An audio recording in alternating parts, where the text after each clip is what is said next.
महापुरुष इस देह दशा से ऊपर उठ जाते हैं, इन असत सत कर्मों से ऊपर उठ जाते हैं और जो भी कर्म करते हैं वो सब भगवान को समर्पित करते हैं।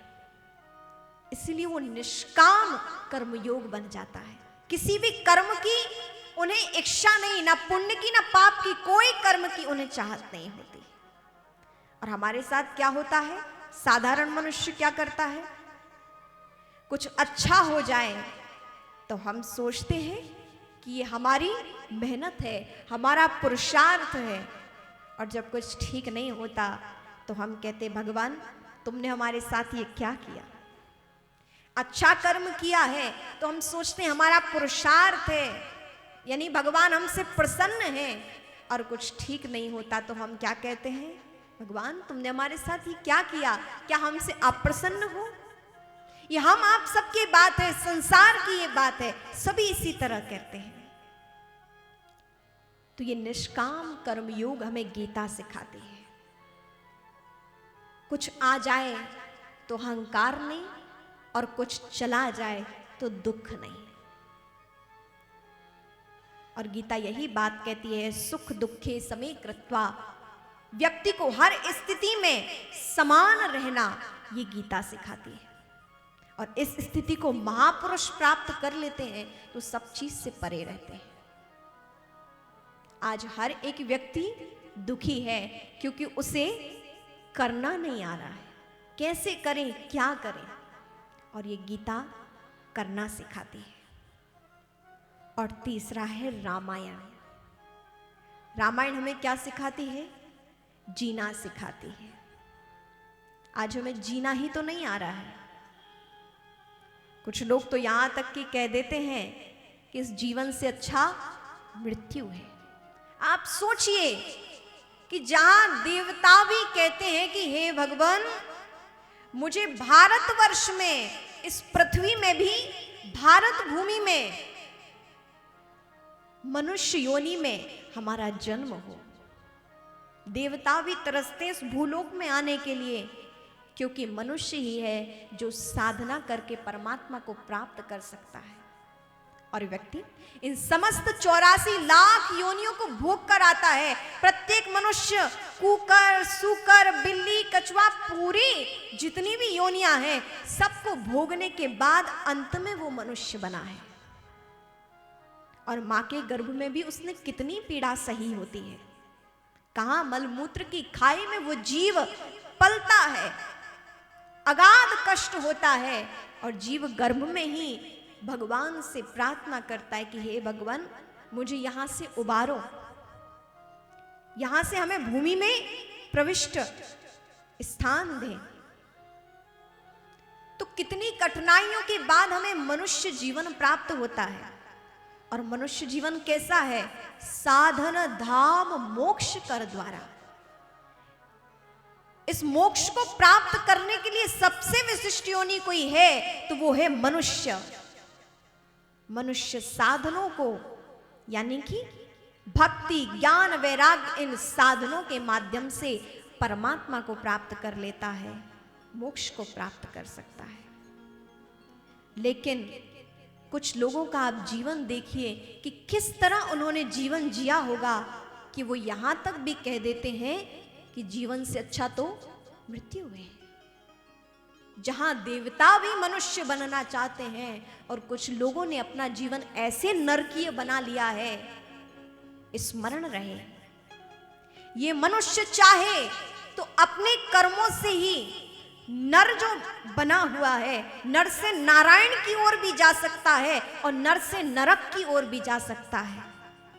ये आपके कर्म पर निर्भर करता है कि आप नर बने हैं, मनुष्य बने हैं, तो आपको नरक की ओर जाना है या नारायण के द्वार तक जाना है, हमारे कर्मों पर निर्भर करता है। तो ये रामायण हमें क्या सिखाती है, जीना सिखाती है। रहते तो पशु भी हैं, लेकिन जीवन जीने की संभावना केवल मनुष्य में है। जीवन को कैसे जिए, ये सोच, ये उत्कृष्टता केवल मनुष्य में ये संभावना है। तो रामायण हमें जीना सिखाती है। और इसी जन्म और मृत्यु के बीच में घटना घटती है जिसका नाम जीवन है। जन्म और मृत्यु के बीच का जो समय है यही जीवन है। तो जीना हमें रामायण सिखाती है और मरना कौन सिखाती है? श्रीमद् भागवत कथा। भागवत क्या करती है? मरना सिखाती है। अब आप सब उपस्थित सोच रहे होंगे कि साध्वी जी हम लोग मरने की तैयारी के लिए यहां बैठे हैं, अभी तो हमें बहुत लंबा आयुष्य चाहिए, धन संपत्ति चाहिए, यश कीर्ति वैभव चाहिए, परिवार चाहिए, पद प्रतिष्ठा चाहिए, और हम यहां मरना सीख रहे हैं। स्मरण रहे, देखिए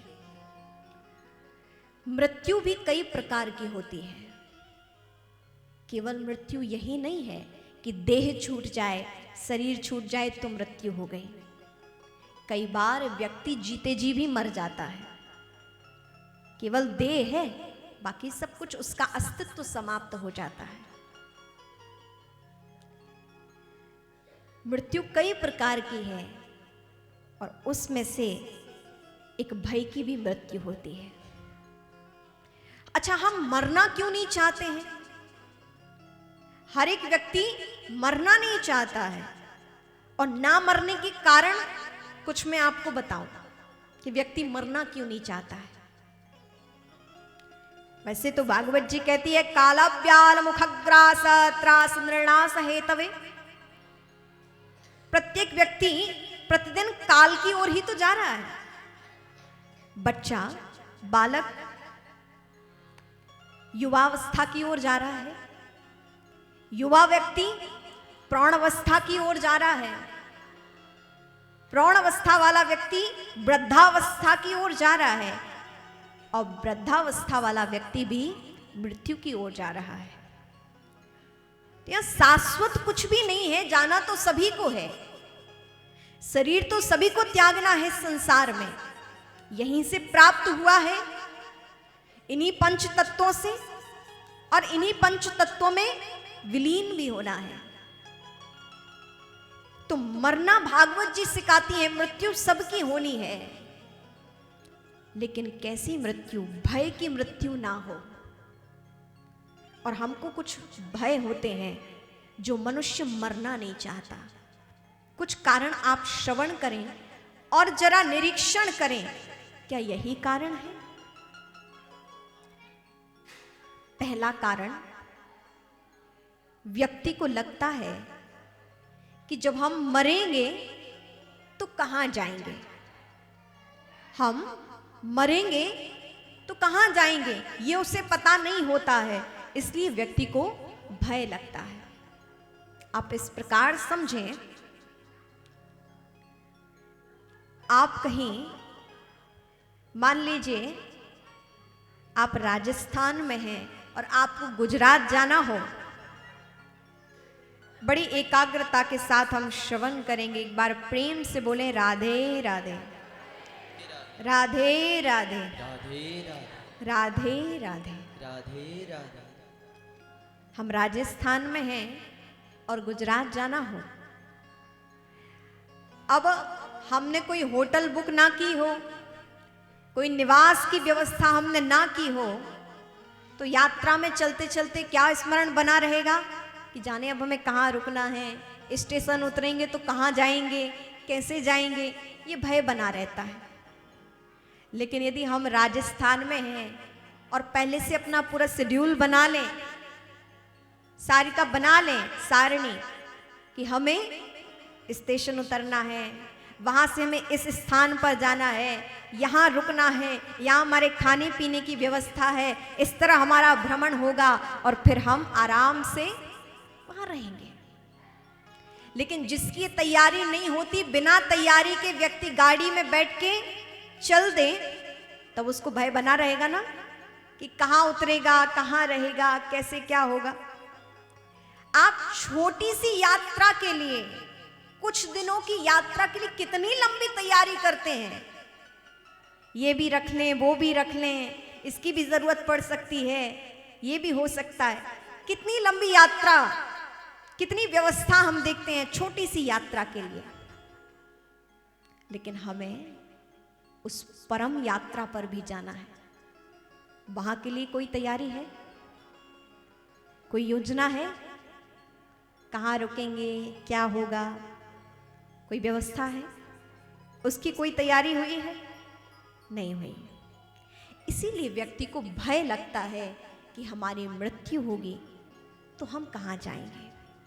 ये हमें पता नहीं होता, जीव को पता नहीं होता कि मृत्यु उपरांत वो कहाँ रहेगा। इसकी कोई तैयारी नहीं, और ये भय बना रहता है, इसकी तैयारी नहीं रहती है, इसलिए व्यक्ति को भय लगता है। लेकिन महापुरुष इसी संसार में रहते हुए, यहीं रहते हुए उस परम यात्रा की तैयारी कर लेते हैं। यात्रा में, यात्रा को श्रेष्ठ बनाना हो तो फिर क्या चाहिए? संसार की यात्रा को श्रेष्ठ बनाने के लिए धन चाहिए, चाहिए कि नहीं? संसार की यात्रा करनी हो, कहीं भी जाना हो तो आपको धन चाहिए।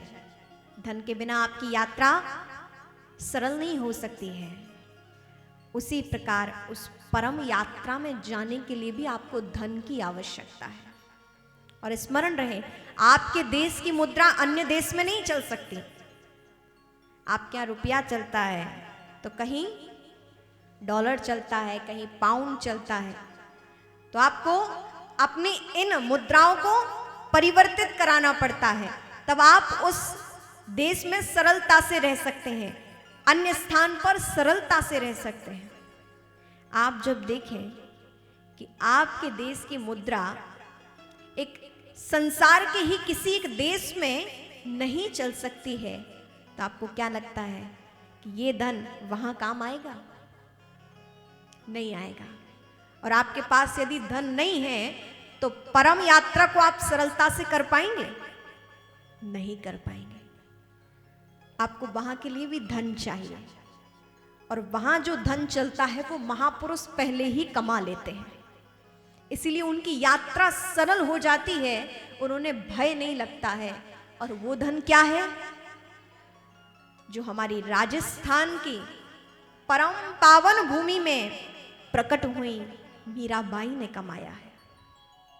और कैसा है वो धन? जो उस परम यात्रा के लिए सहजता हो जाती है।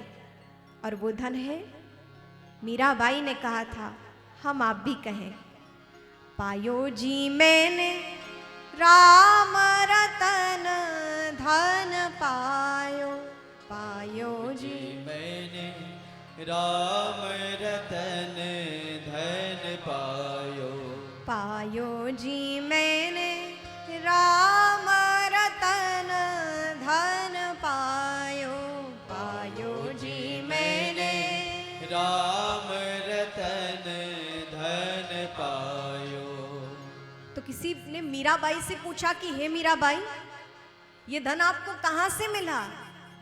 तब मीराबाई कहती हैं, वस्तु अमोलक दी मेरे सतगुरु, वस्तु अमोलक दी मेरे सद्गुरु। देखिए, भागवत जी की यदि श्लोक कहा जाए कि आप हमारे साथ गायन करें तो संभव नहीं हो सकता है, लेकिन उन्हीं महापुरुषों की वाणी अधिक सरलीकरण करते हुए महापुरुषों ने जो अपनी वाणी से गाया है, अपनी भाषा में गाया है, वो हम गा सकते हैं। और इन महापुरुषों के कही हुए शब्द हमारी वाणी को पावन करेंगे, इसलिए अपनी वाणी को भी पावन करने के लिए आप सब भी हमारे साथ गाएं। मीराबाई कहती हैं, ये धन मुझे कहाँ से मिला है? मेरे सद्गुरु ने दिया है। तो इस धन को हम भी कमाएं ताकि हमारी यात्रा सरल हो सके, परम यात्रा सरल हो सके। वस्तु अमोलिक दी मेरे सतगुरु, वस्तु अमोलिक दी मेरे सद्गुरु, कर कृपा अपनायो, पायो जी मैंने राम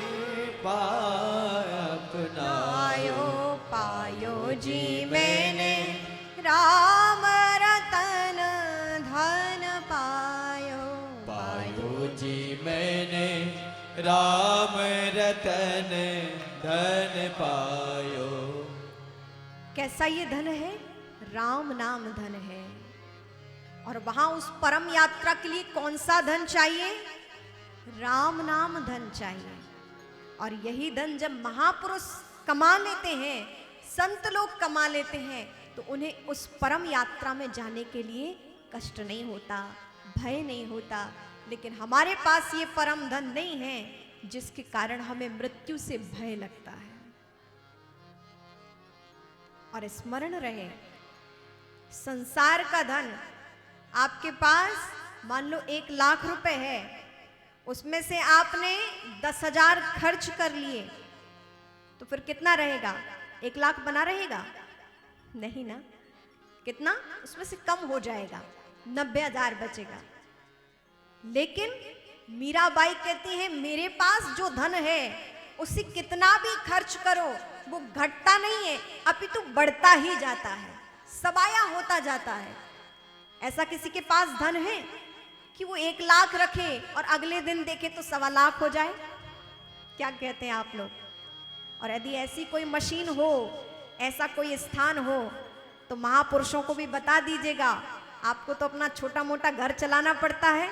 यहाँ आप पूज्य महाराज श्री लक्ष्मण दास जी महाराज जी से पूछिए, इतने बड़े आश्रम की व्यवस्था, मंदिर की व्यवस्था देखनी पड़ती है, हाँ, तो धन की आवश्यकता है। वैसे तो पूज्य महाराज श्री परम धन के भंडार हैं, राम नाम आधार महापुरुषों का होता है। लेकिन एक हम आप सबके लिए जो व्यवस्था के लिए संसार में धन की आवश्यकता है, तो ऐसी कोई मशीन, कोई स्थान नहीं संसार का कि जहां धन रख दो तो सवाया हो जाए। 1 लाख रखा हो तो 1.25 लाख हो जाए। लेकिन मीराबाई कहती हैं कि हमारा जो धन है उसे कितना भी खर्च करो वो घटता नहीं है, निरंतर दिन प्रतिदिन बढ़ता ही जाता है। खर्च न खूटे, चोर न लूटे, खर्च न लूटे, चोर न लूटे, दिन दिन बढ़त सवायो पायो जी मैंने, दिन दिन बढ़ सवायो पायो जी मैंने, राम रतन धन पायो, पायो जी मैंने राम रतन धन पायो। अब हमारे साथ उपस्थित साथीगण नहीं गाएंगे, आप लोग गाएंगे। आप लोगों की आवाज भी आनी चाहिए।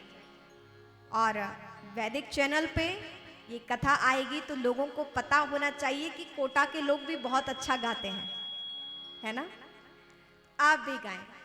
पायो जी मैंने राम रतन धन पायो, पायो।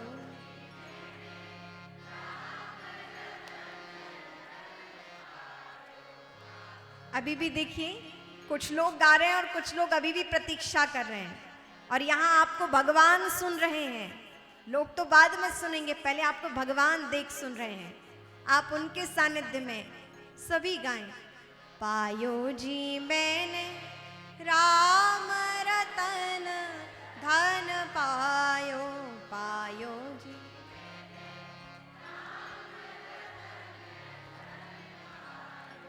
पायो जी मैंने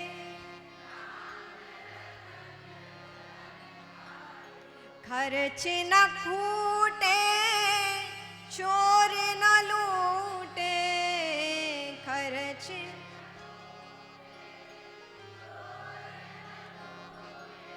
दिन दिन बढ़त सवायो पायो जी मैंने, दिन दिन बढ़त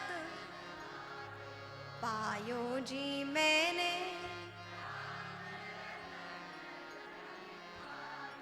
पायो जी मैंने।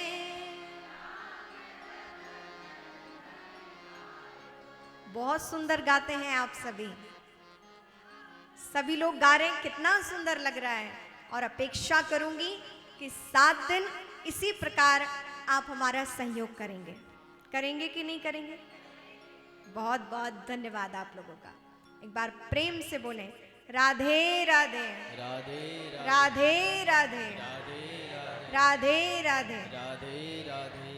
और इसी धन को कमाने के लिए, राम धन पाने के लिए हमारे गणेश प्रसाद जी, कृष्णा जी, पूरे गर्ग परिवार ने आयोजन किया कि ये राम नाम धन हम यहाँ बैठकर कमा सकें। और जो इसका धनी बन गया, उससे बड़ा धनवान और कोई नहीं हो सकता। आप सभी ने एक नाम सुना होगा। जिस प्रकार वर्तमान में इस भारत के संपन्न धनाढ्य व्यक्ति, रिचेस्ट मैन कौन है? मुकेश अंबानी जी, भारतवर्ष के।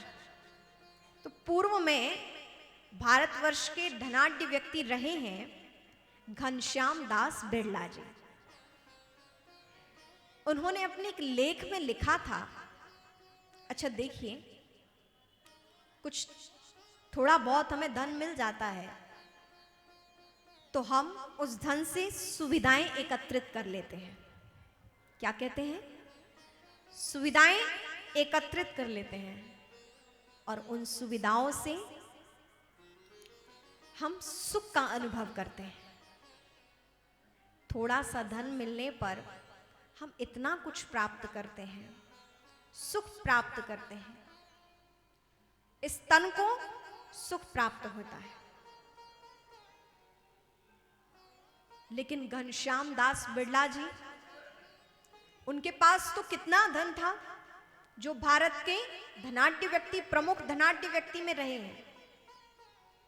तो उन्होंने अपने जीवन की घटना बताई और कहा, एक लेख में आया कि इस संसार में मैंने बहुत कमाया, धन मिला तो मान सम्मान भी बहुत मिला, प्रतिष्ठा बढ़ी, सुविधाओं की कोई कमी नहीं थी। इस जीवन में धन बहुत कमाया, मान सम्मान मिला, सारी सुविधाएं भोगी, लेकिन मेरे मन को शांति नहीं मिली। स्मरण रहे, धन आपको सुख तो दे सकता है लेकिन शांति नहीं दे सकता। धन सुख देता है, तन के लिए सुविधाएं एकत्रित कर सकता है, लेकिन धन आपको शांति नहीं दे सकता। आपके हाथ में धन हो तो जरूरी नहीं कि आपको शांति मिल जाए। कई बार बड़े बड़े महलों से भी अश्रु प्रवाह होते हैं, बड़े बड़े महलों में भी चीत्कार सुनाई देता है, और कभी कुटिया में भी व्यक्ति प्रसन्न दिखाई देता है। तो धन आपको शांति दे दे ये कोई जरूरी नहीं है, लेकिन आपके पास राम नाम धन होगा, वो आपको अवश्य शांति देगा, आनंद देगा।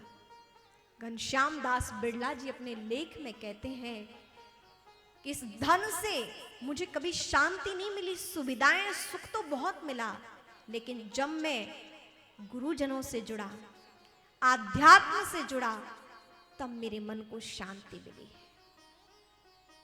तो शांति का जो मार्ग है, जो स्थान है, वो संत महापुरुषों की सन्निधि है, भगवान की सन्निधि है, जहाँ से आपके मन को चैन मिल सकता है, आनंद मिल सकता है और शांति मिल सकती है। इन बड़े बड़े महापुरुषों ने धन नहीं कमाया, परम धन कमाया है। और परम धन क्या है? राधा नाम आधार, भगवान का नाम ही परम धन है। तो हम श्रवण कर रहे थे कि व्यक्ति को मृत्यु से भय क्यों लगता है? क्योंकि उसको ये पता नहीं होता है कि वो मरकर कहाँ जाएगा। क्योंकि हम वो परम धन यदि कमाए होते तो हमें भय नहीं लगता, महापुरुषों को भय नहीं लगता है, लेकिन साधारण मनुष्य को भय लगता है, क्योंकि उसके पास परम धन नहीं होता है। तो पहला भय का कारण है कि मनुष्य को पता नहीं होता कि वो मर के कहाँ जाएगा।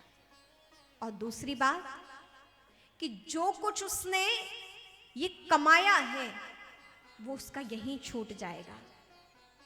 जो कुछ उसने मेहनत पुरुषार्थ से एकत्रित किया है वो यहीं रह जाएगा। इसलिए व्यक्ति मरना नहीं चाहता। और तीसरी बात, जो उसके सगे संबंधी हैं, जो प्रियजन है, जिससे उसका मोह है, स्मरण रहे प्रेम नहीं। प्रेम आपको बांधता नहीं है, प्रेम तो स्वतंत्रता देता है, प्रेम तो आनंद देता है, क्योंकि प्रेम परमात्मा का स्वरूप होता है। बांधता कौन है? मोह बांधता है। भगवान जीव से प्रेम करते हैं, मोह नहीं करते। क्या करते हैं? प्रेम करते हैं, मोह नहीं। भगवान शोक, मोह, अहंकार इन सब से परे हैं। तो हमारे जब ये संबंध आत्मीय जन, प्रियजन छूटते हैं, मोह हमारा उनसे रहता है, तो हमें दुख होता है कि ये सब हमसे यहीं छूट जाएंगे। इसलिए व्यक्ति इस संसार से जाना नहीं चाहता। तो इन्हीं 3 विशेष कारणों के कारण व्यक्ति मरना नहीं चाहता है, इस देह को त्याग नहीं करना चाहता है, मृत्यु को प्राप्त नहीं होना चाहता है। तो ये भागवत जी क्या करती है? हमें इस मृत्यु के भय से मुक्त करती है। क्या करती है भागवत जी? सभी नहीं बोल रहे हैं, सभी को ठीक से आवाज आ रही है ना? तो भागवत जी क्या करती हैं? मृत्यु के भय से मुक्त करती हैं। भागवत जी हमारी मृत्यु नहीं टालती हैं, हमारे इस भय को टालती हैं, हमारा ये भय समाप्त होता है।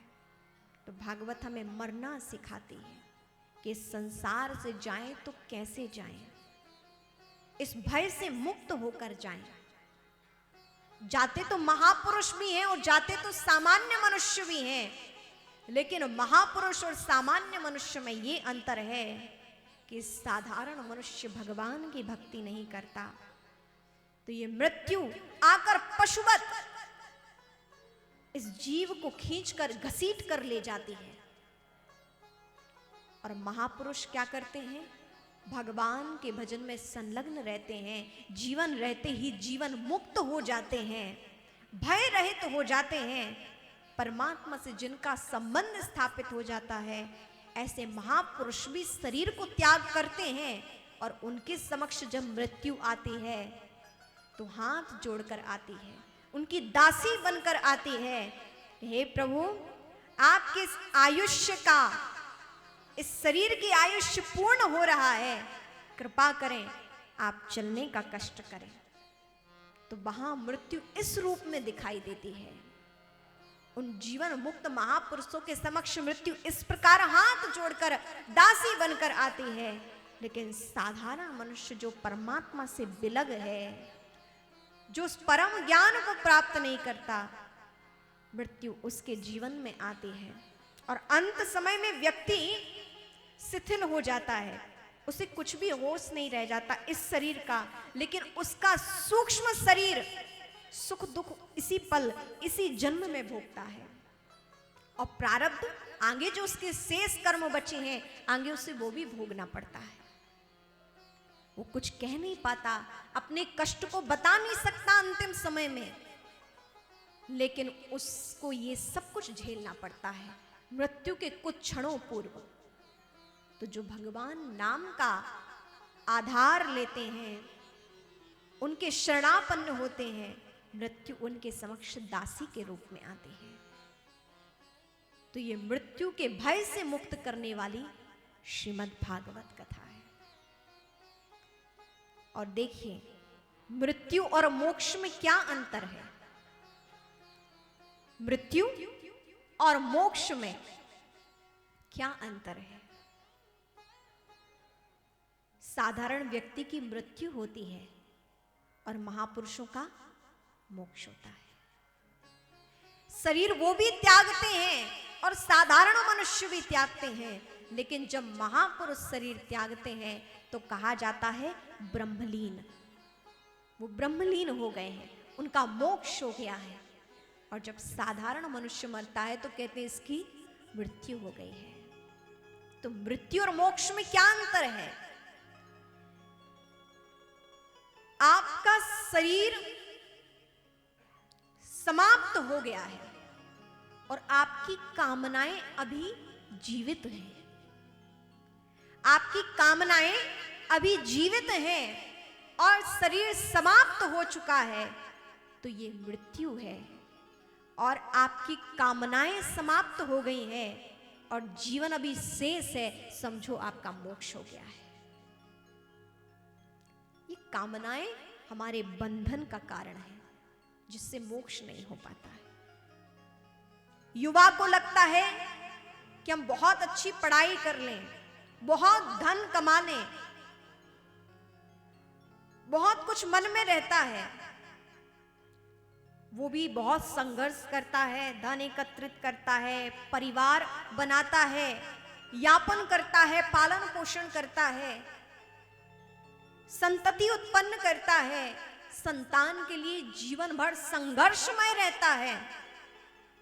और अंत में कहीं उसके साथ विपरीत हो जाए कि जिसके लिए उसने सब कुछ किया और उसको उसके फल स्वरूप विपरीत स्थिति मिली, उसको संतति की सेवा ना मिली, प्रेम नहीं मिला, स्नेह नहीं मिला, सम्मान नहीं मिला, तो व्यक्ति व्यथित हो जाता है। और तब व्यक्ति निष्क्रिय हो जाता है, शरीर चलता नहीं है, ना मन से कुछ कर सकता है, ना तन से कुछ कर सकता है, क्योंकि इस तन से कोई कार्य नहीं कर सकता, सेवा नहीं हो सकती। तो मन सिर्फ सोचता रहता है लेकिन कर कुछ नहीं पाता है। तो जरा सोचिए, व्यक्ति रोता हुआ उत्पन्न होता है, जन्म लेता है, और कई बार रोते हुए ही संघर्षमय जीवन जीता है, और फिर रोते हुए ही आशाएं मन में रखे हैं और जो पूर्ण नहीं हो रही हैं, और रोते हुए ही संसार को त्याग कर दे, तो क्या ये श्रेष्ठ जीवन है? रोते हुए आए और आशाओं कामनाओं को लिए हुए ही यदि व्यक्ति चला जाए, तो क्या ये श्रेष्ठ जीवन है? क्या कहते हैं आप? नहीं है। ऐसी करनी कर चलो, ऐसी करनी कर चलो। कैसी करनी? हम हंसे जग रोए। ऐसे हमारे कर्म हो कि हम तो मुस्कुराते हुए परमात्मा को प्राप्त करें और ये संसार उसके आंख में आपके लिए अश्रु हो कि कितना भला व्यक्ति था, कैसा उसने अपना दिव्य जीवन जिया, कितनी दिव्यताएं उसके जीवन में थीं। आपके प्रति किसी के नेत्रों में अश्रु आ जाए, सम्मान पूर्वक अश्रु, आपकी प्रशंसा के लिए अश्रु, आपके अच्छे जीवन के लिए अश्रु, तो समझें कि आपका जीवन श्रेष्ठ है। अपितु संसार में जाने कितने आ रहे हैं और कितने जा रहे हैं, इसकी कोई गिनती नहीं है। तो ये भागवत हमारे लिए मरना सिखाती है, और कैसा मरना, अर्थात जीवन मुक्त होना सिखाती है। इस जीवन में रहते हुए भी परमात्मा की प्राप्ति करते हुए, कर्म बंधनों से मुक्त होते हुए उस परम अपने प्रियतम को प्राप्त करना, ये श्रीमद् भागवत जी सिखाते हैं। तो आइए हम सब भी भागवत जी श्रवण कर रहे हैं बड़ी एकाग्रता के साथ। भागवत जी का प्रथम श्लोक में भगवान के दिव्य स्वरूप का वर्णन, स्वभाव का वर्णन और प्रभाव का वर्णन कहा गया है। तो भागवत जी के महात्म का प्रथम श्लोक आप सभी भी मेरे साथ बोलेंगे, हाथ जोड़कर आप सभी कहें। सच्चिदानंद रूपाय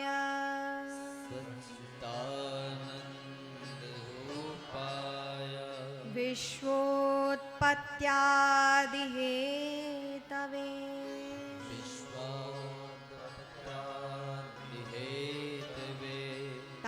तापत्रय विनाशाय तापत्रयविनाशाय श्रीकृष्णाय वयं नुमः श्रीकृष्णाय वयं नमः श्रीकृष्णाय वयं नुमः श्रीकृष्णाय वयं नमः श्रीकृष्णाय वयं नुमः।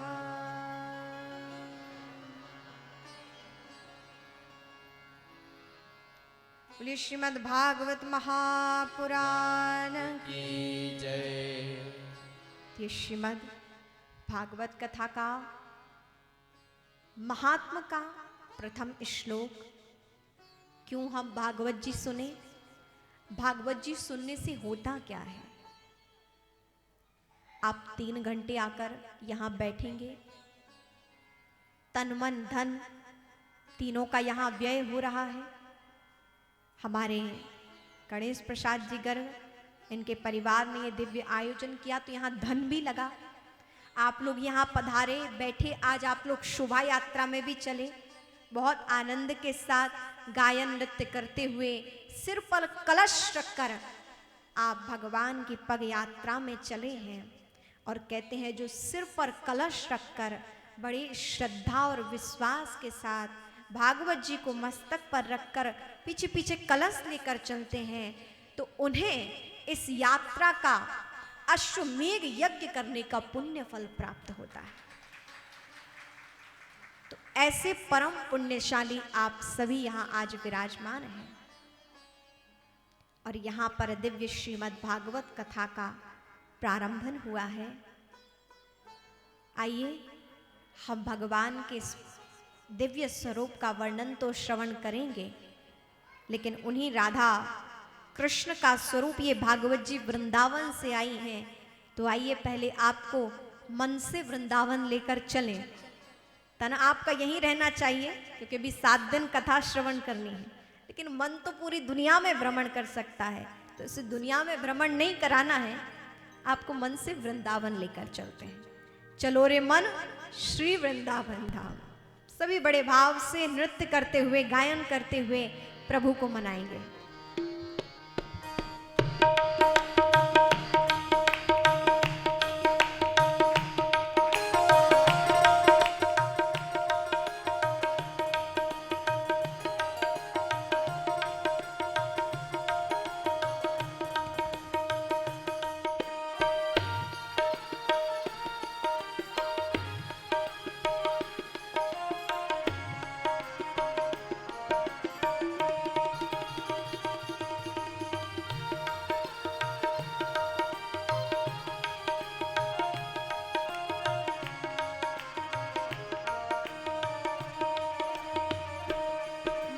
चल रे वृंदावन धाम, राधे राधे गाएंगे।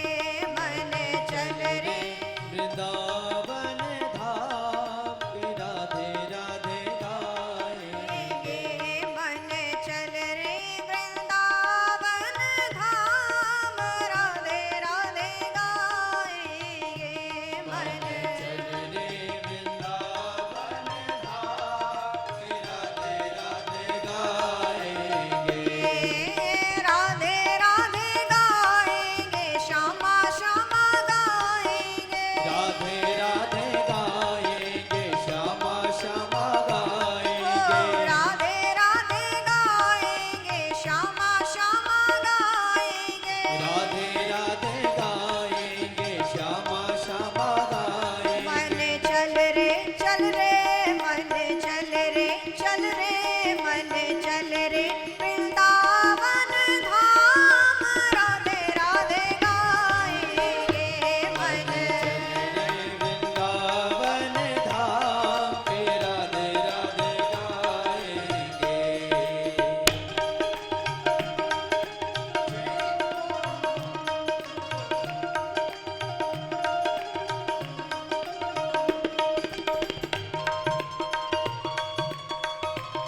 श्री वृंदावन बिहारी लाल की जय।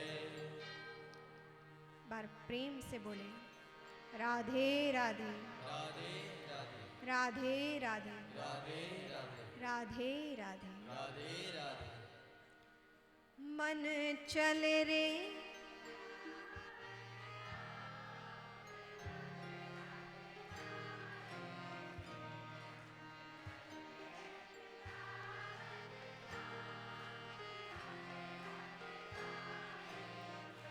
बहुत अच्छा लगा कि आप लोग प्रारंभ से ही हमारा सहयोग कर रहे हैं, बहुत अच्छा। बस सभी गाएं। ओ मन चल रे वृंदावन धाम, राधे राधे गाएंगे मन।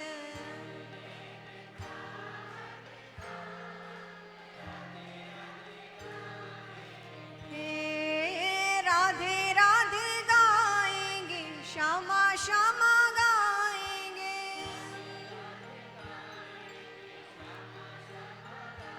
हो राधे राधे गाएंगे, श्यामा श्यामा गाएंगे।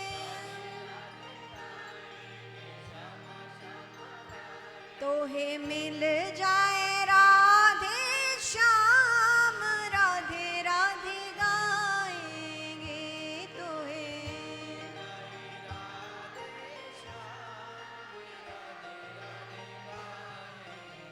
ओ मन चल रे वृंदावन धाम, राधे राधे गाएंगे मन।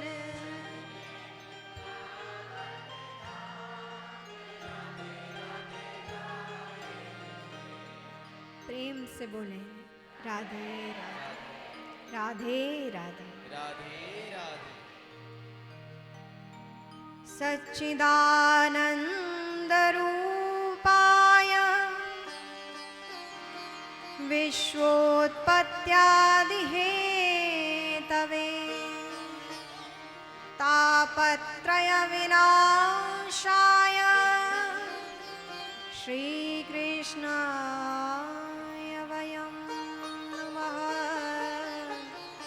श्रीकृष्णाय वयं नमः।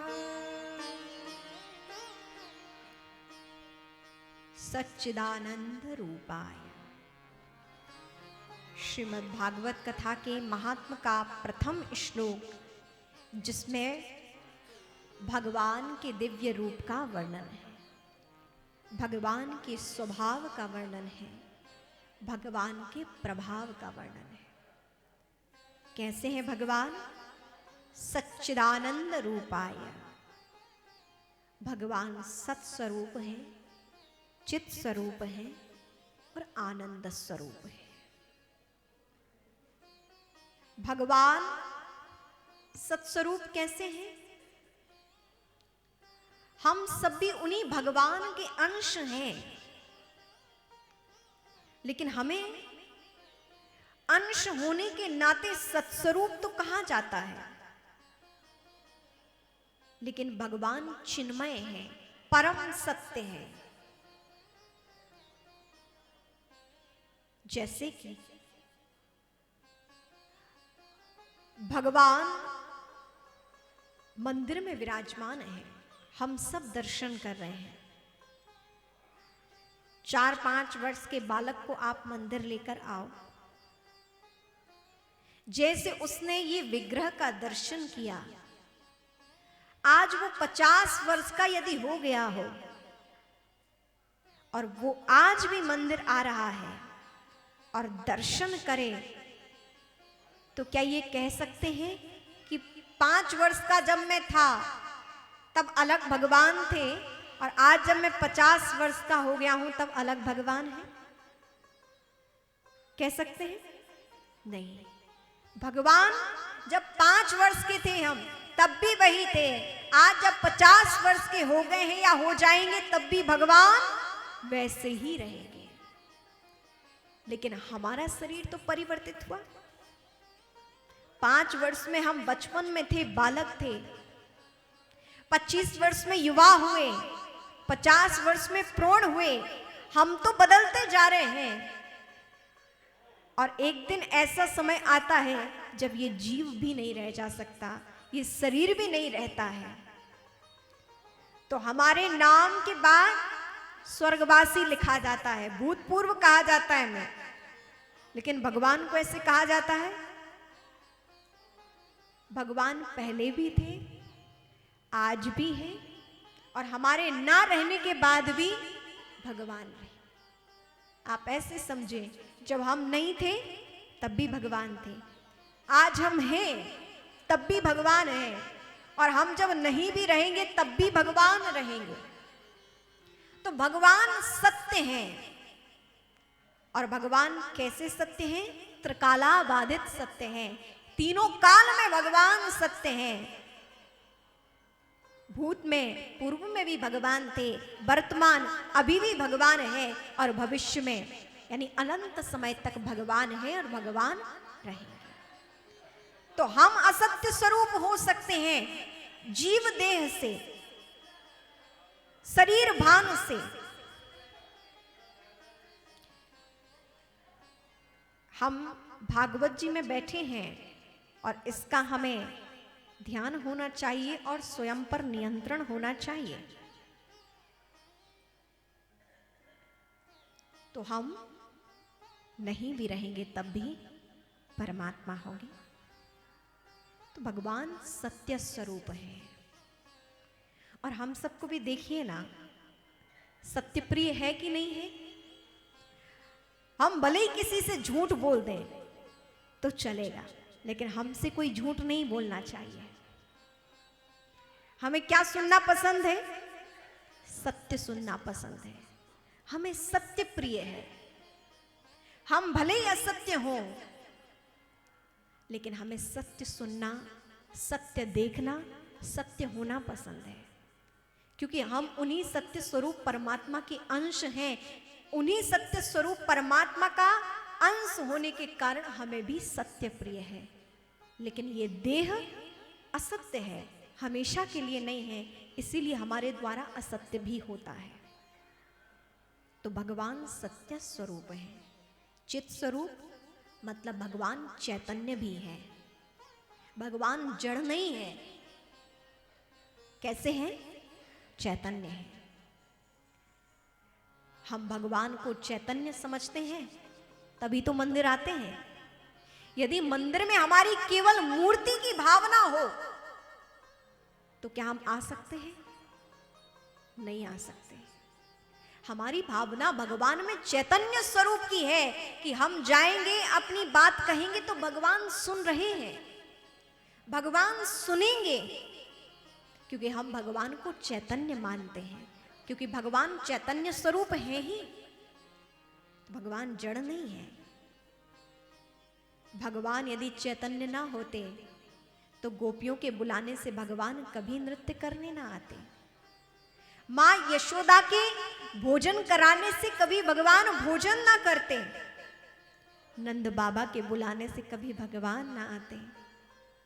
मीराबाई ने भगवान को पुकारा, भगवान चले आए।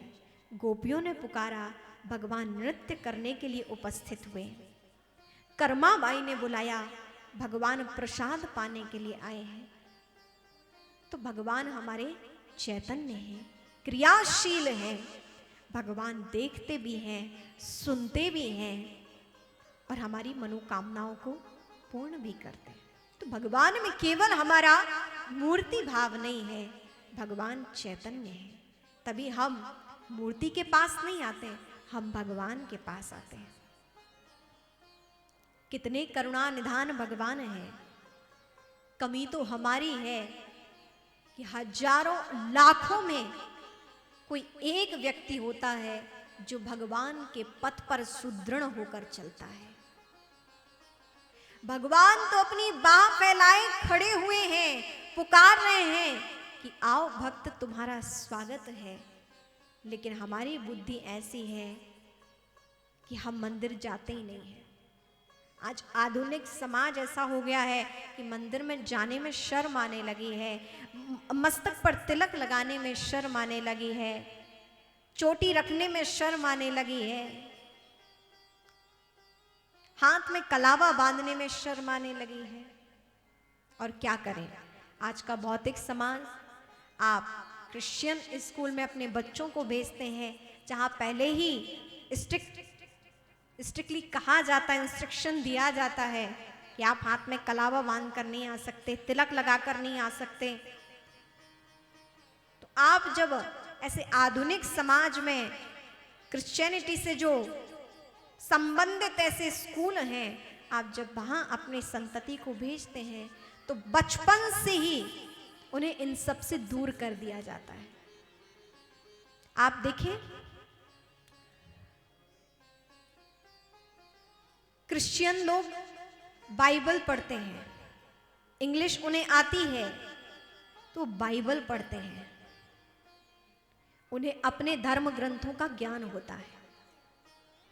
मुस्लिम उर्दू, फारसी, अरबी जानते हैं तो अपने कुरान को पढ़ लेते हैं, उसका ज्ञान कर लेते हैं। लेकिन हिंदू सनातनी संस्कृत पढ़ना नहीं जानता है। और आजकल के आधुनिक बच्चों को तो कुछ को हिंदी ही नहीं समझ में आती है। इंग्लिश फ्लुएंटली बात कर लेंगे लेकिन हिंदी में अटक जाते हैं, और संस्कृत तो बिल्कुल भी नहीं आती है। और हमारे धर्म ग्रंथ किस भाषा में है? संस्कृत में है। अति क्लिष्ट लेकिन सर्वोपरि देव भाषा। हमें अपनी धर्म भाषा का ज्ञान नहीं है तो कैसे हम अपने धर्म के ज्ञान को जानेंगे? और जो हम अपने धर्म ग्रंथों से दूर हैं, इन पुराणों से दूर हैं, इनके ज्ञान से दूर हैं, तो हम अपने धर्म की रक्षा कैसे कर सकेंगे? और धर्म की रक्षा नहीं होगी तो आपकी संस्कृति की रक्षा कैसे हो सकती है? और आपकी संस्कृति की रक्षा नहीं होगी तो आपका अस्तित्व का कोई मतलब नहीं है। संस्कृति हमारा अस्तित्व बताती है। हम राजस्थान में हैं, यदि राजस्थानी भाषा ना आए, मारवाड़ी भाषा ना आए, कहीं जाने पर क्या पता चल सकता है कि ये राजस्थान के हैं? नहीं। हमारी भाषा शैली, हमारी संस्कृति हमारी उज्जवलता को बताता है, हमारी श्रेष्ठता को दर्शाता है। लेकिन इन सब चीजों से आज आधुनिकता तो है, इसीलिए अब भागवत जी में कहा गया, जब नारद जी ने सुना, प्रसंग आता है कि नारद जी ने जब एक बार सुना कि देवता गण भगवान से प्रार्थना कर रहे हैं कि हमें पृथ्वी लोक पर जन्म चाहिए, तो नारद जी के मन में आया कि ऐसी भी क्या बात है कि देवता लोग पृथ्वी पर जन्म लेने की कामना कर रहे हैं, ऐसा पृथ्वी पर क्या है? भ्रमण करने आए नारद जी पृथ्वी लोक का। आकर क्या देखा? इहि घोरे कलौ प्रायो जीवश्चासुरतां गतः क्लेशाक्रान्तस्य तस्यैव शोधने किं परायणम्। नारद जी आते हैं और उन्होंने देखा कि इह घोरे कलौ प्रायो जीवश्चासुरतां गतः, इस पृथ्वी पर रहने वाला, इस घोर कलयुग में रहने वाला मनुष्य असुर हो चुका है। क्या हो चुका है? असुर। असुर समझते हैं ना आप लोग? सुर मतलब देवता, असुर मतलब राक्षस। और देखिए, राक्षस उसे नहीं कहते जो कोई भद्दा दिखता हो, विभत्स दिखता हो, या उसके 2-4 सींग लगे हो, या बड़े बड़े हाथ पैर हो, तो वो ही असुर है। असुर किसे कहते हैं? आसुसु रमन्ते इति असुरः। असुर वो है जो केवल अपने बारे में सोचता है, जो केवल अपना लाभ चाहता है, जो स्वयं के लिए ही अच्छा चाहता है और दूसरों के लिए बुरा चाहता है, और स्वयं के अच्छे के लिए यदि व्यक्ति दूसरों को कष्ट भी दे और उसको थोड़ी सी भी झिझक ना हो तो समझिए वो असुर है। रावण कौन था? श्रेष्ठ कुल में जन्म था, ऋषि की संतान था, लेकिन उसके कर्म कैसे हुए? साधु संतों को कष्ट देना, शास्त्रों के विरुद्ध चलना। भक्त होना और उपासक होने में बहुत बड़ा अंतर है।